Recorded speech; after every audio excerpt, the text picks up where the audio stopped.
Satu persatu personil kepolisian yang terlibat dalam kasus pembunuhan Brigadir Yosua, apapun perannya, mulai menjalani sidang etik profesi Polri. Sudah ada Ferdy Sambo, kemudian juga ada beberapa personil lainnya. Nah, hari ini giliran Kombes Pol Agus Nur Patria. Bagaimana kelanjutannya? Karena diduga bukan hanya satu kesalahan saja yang dilakukan oleh Kombes Pol Agus Nur Patria ini, bukan hanya merusak barang bukti, tapi ada hal-hal lainnya. Kita akan bahas malam hari ini. Assalamualaikum warahmatullahi wabarakatuh. Saya Putri Viola akan mengajak Anda juga untuk bisa mendengarkan bagaimana pandangan dari para sumber di Apa Kabar Indonesia Malam. Kami bawa Anda juga untuk bisa melihat kabar ini mengenai Brigadir Jenderal Hendra Kurniawan bersama 13 anggota Polri lain menjadi saksi sidang etik bagi Komisaris Besar Agus Nur Patria pada hari ini, Selasa 6 September 2022. Sidang digelar dalam dugaan pelanggaran etik penanganan kasus pembunuhan Yosua. Saksi-saksi yang dihadirkan antara lain Brigjen Hendra Kurniawan, Ajun Komisaris Besar Polisi Ridwan Soplanit, kemudian juga AKBP Arief Cahya, Komisaris Polisi Cuk Putranto, Kompol Baikuni Wibowo, kemudian juga ada beberapa nama lainnya tentunya.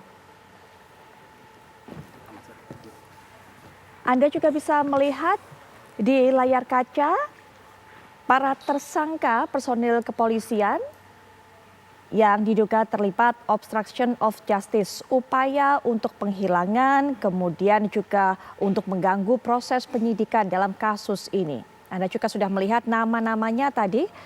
Saya sempat menyebutkan Brigjen Hendra Kurniawan, Kombes Agus Nur Patria yang hari ini menjalani sidang etik, ada lagi AKBP Arief Rahman Arifin, kemudian juga Kompol Baikuni Wibowo yang sudah melakukan atau melewati sidang etik dan juga sudah dipecat oleh pihak kepolisian namun berniat untuk banding. Demikian pula Kompol Cuk Putranto yang juga berniat banding.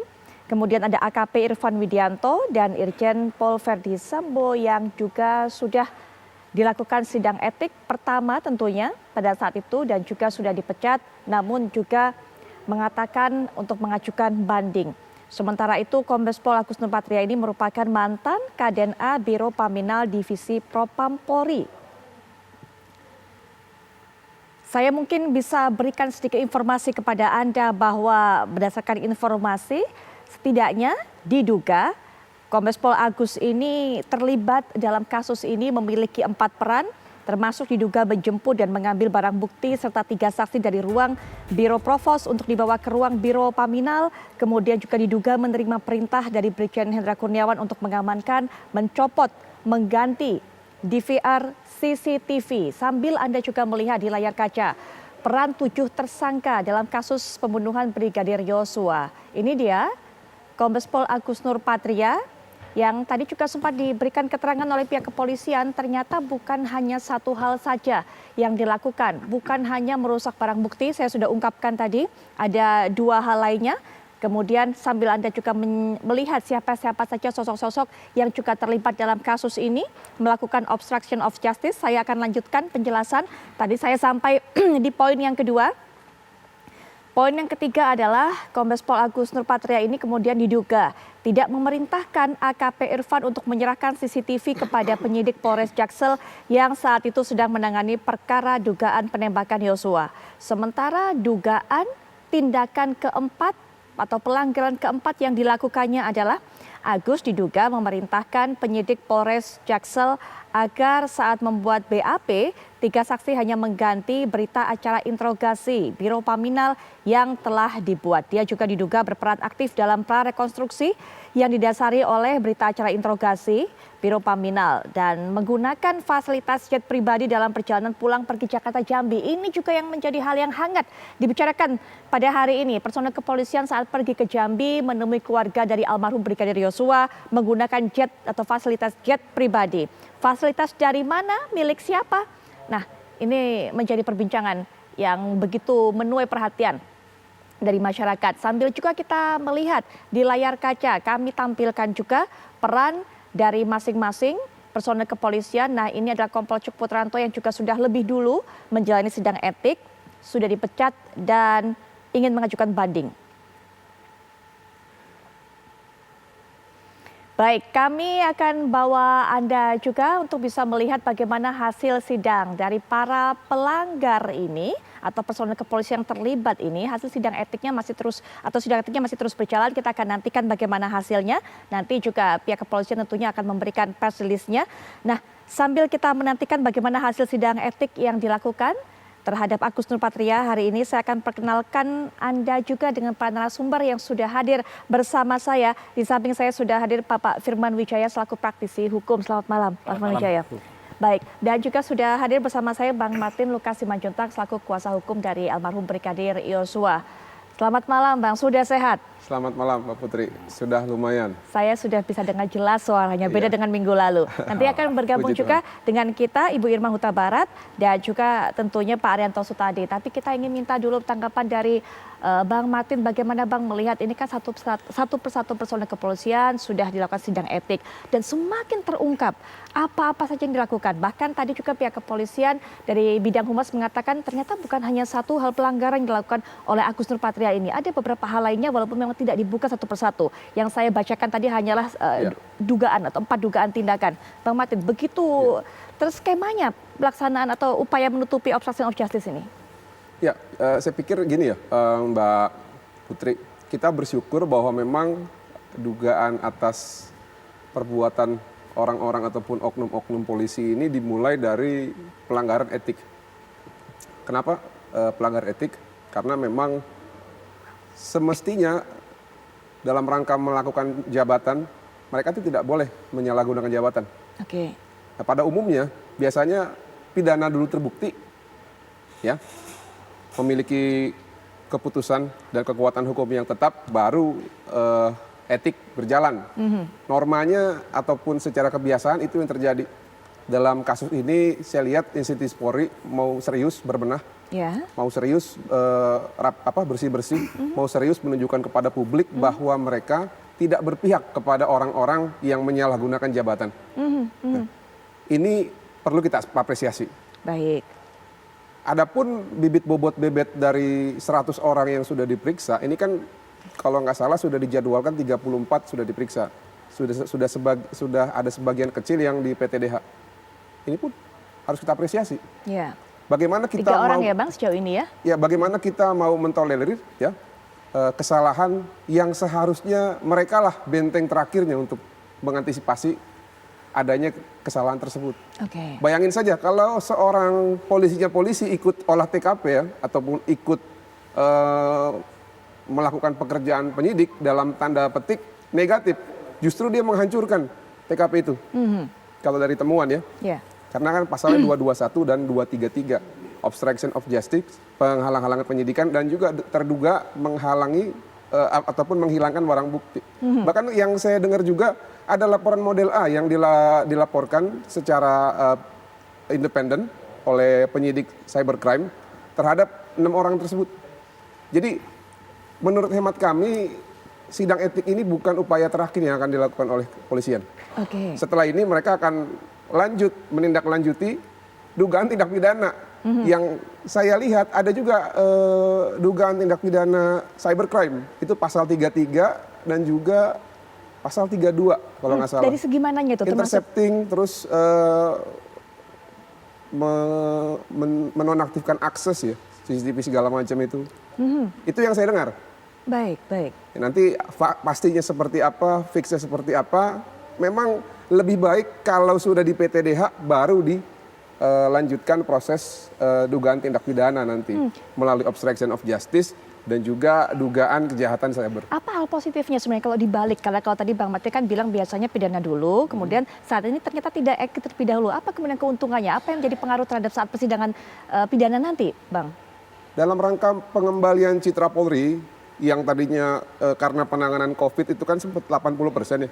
Sekarang udah di titik nadir nih, antara 50 sampai 40. Ini buruk Mbak? Bahaya ini, kalau penegakan hukum ibaratnya garda terdepan nilainya 50, itu harus hati-hati.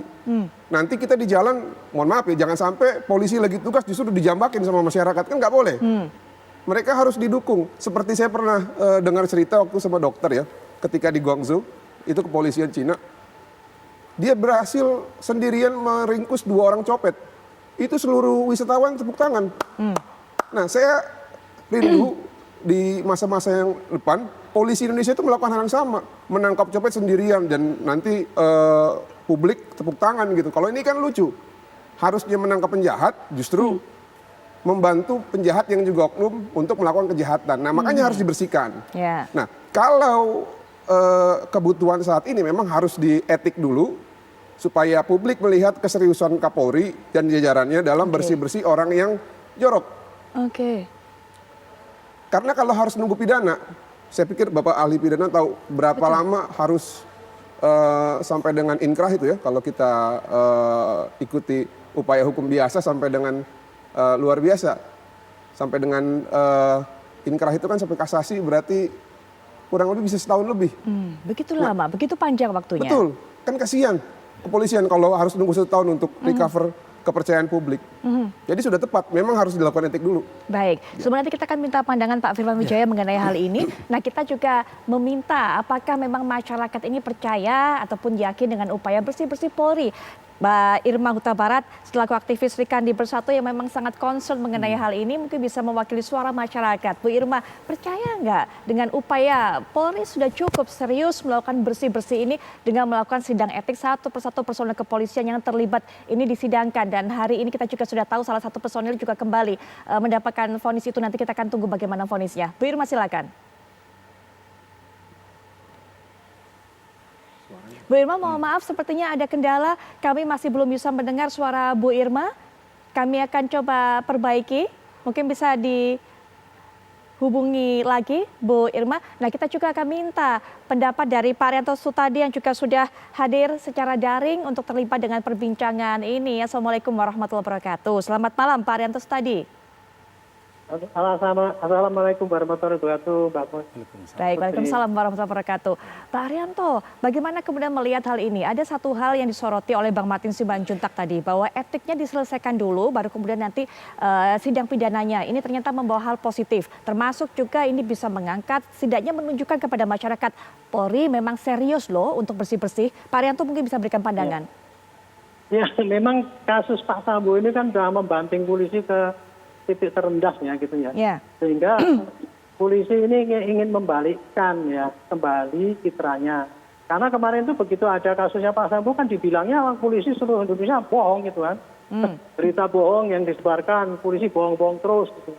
Nah, kemudian dalam waktu singkat kan ketahuan itu bahwa ternyata yang terjadi adalah hanya oknum Pak Sambo itu yang khilaf kemudian membunuh berencana Pak Joshua karena harkat dan martabatnya diganggu, kan itu yang terjadi. Nah, kemudian Pak Kapolri waktu itu kan membentuk tim khusus, dan tim khusus itu mengkoreksi apa yang terjadi. Ternyata yang terjadi adalah suatu tindak pidana berencana dan kemudian diupayakan untuk dihapus TKP-nya, gitu kan. Jadi bukti-buktinya sudah hilang itu. Sehingga ketika kita mau mengusut, kalau kita startnya dari pakai teori pidana atau proses pidana, akan kesulitan karena buktinya awalnya itu sudah pada hilang kan gitu. Makanya begitu ketahuan bahwa ini rekayasa, tetap langsung kemudian dikenakan kode etik dulu. Siapa yang terlibat di situ dikenakan, dinonaktifkan, kemudian dimasukkan dalam satu isolasi sehingga penyidikan bisa berjalan dengan lurus. Gitu. Jadi penerapan etik kemarin itu memang taktik daripada polisi untuk bertindak cepat dan menunjukkan kesungguhan dan berusaha untuk mengembalikan kembali citra polisi yang hancur akibat Pak Sambo itu dengan membuka apa yang terjadi sesungguhnya. Gitu. Nah, pidana itu menyusul karena memang dalam proses ya penyidikan tindak pidana ataupun penegakan pelanggaran pada polisi itu berlapis-lapis, bisa pakai disiplin, bisa pakai etika, bisa pakai pidana. Dan mana yang lebih dulu tuh semua bisa duluan gitu. Nah, ini kode etik didulukan karena dia bisa mengambil tindakan cepat dan kemudian memuluskan penyidikan pidana yang berikutnya. Saya kira itu, Bu. Baik, baik. Nah, kita kembali akan menghubungi Bu Irma. Bu Irma sudah bisa mendengar suara saya atau mungkin kita juga akan tes apakah kita juga sudah bisa mendengar suara Bu Irma. Selamat malam, Bu Irma Huta Barat. Iya, bisa dengar saya? Kami sudah bisa mendengar suara Bu Irma. Baik, Bu Irma, mungkin juga bisa berikan pandangan mengenai hal ini yang tadi sudah sempat saya ajukan pertanyaannya. Ya, kan ini juga kesungguhan kepolisian, terutama Kapolri kan diuji. Jadi ada beberapa hal dalam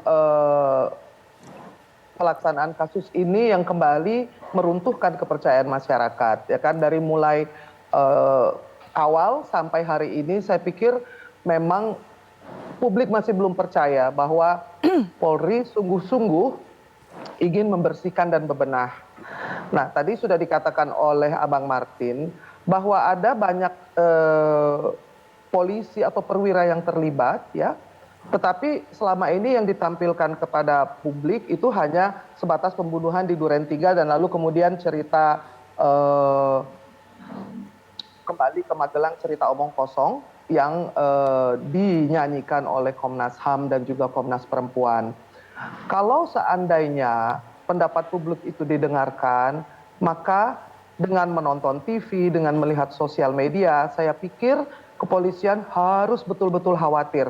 Karena ini bukan hanya kepolisian saja, tapi sudah terlihat seperti negara dalam bahaya. Karena kami bukan hanya tidak percaya kepada kesungguhan dalam menangani dan membersihkan sampai ke akar-akarnya hal ini, tetapi juga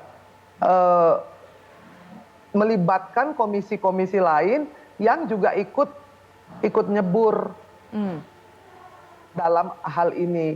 Nah, siapa saja itu Mbak, komisi-komisi lain yang kemudian ikut nyebur dalam hal ini? Ada Komnas HAM, ada Komnas Perempuan yang tanpa dalil yang jelas kemudian memberikan rekomendasi hanya berdasarkan kesaksian dari 2 orang tersangka, 3 orang tersangka yang sebetulnya tidak pantas untuk didengarkan karena dari awal juga dia sudah berbohong. Lalu juga ada perwira yang masih belum diperiksa. Kita lihat di majalah, di sosial media, ada 3 Kapolda yang juga terlibat ternyata. Lalu juga ada perwira tinggi yang dari awal kemudian mengadakan obstructions of justice, bukan hanya alat-alat yang dirusak, tetapi juga perusakan informasi, sehingga terjadi disinformasi kepada masyarakat. Kapolda-kapolda itu terlibat langsung dari awal dan juga meyakinkan Komisi Perempuan, Perlindungan Perempuan untuk memberikan assessment kepada Putri Sambo bahwa dia depresi dan PTSD itu dimulai dari 3 hari setelah Joshua terbunuh. Artinya rekayasa dan rencana ini masih merupakan kelanjutan dari skenario awal. Karena orang-orang yang terlibat dari awal tidak pernah diperiksa, tidak pernah ada pengumuman dari kepolisian mengenai apa yang sudah dilakukan. Komunikasi publiknya buruk sekali.